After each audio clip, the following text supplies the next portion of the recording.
Shivanasamudra, located in the Chamarajanagar district of Karnataka, has a rich history that includes the establishment of one of Asia's first hydroelectric power stations which supplied power to running machines in KGF.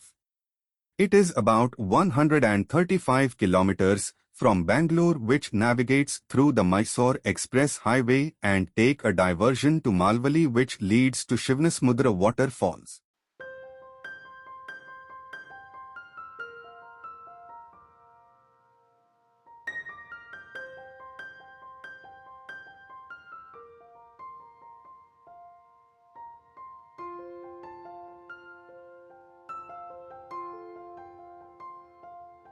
Shivanasamudra is made up of two waterfalls, the Gaganachukki and the Bharachukki, which are located on either side of an island in the Kaveri River.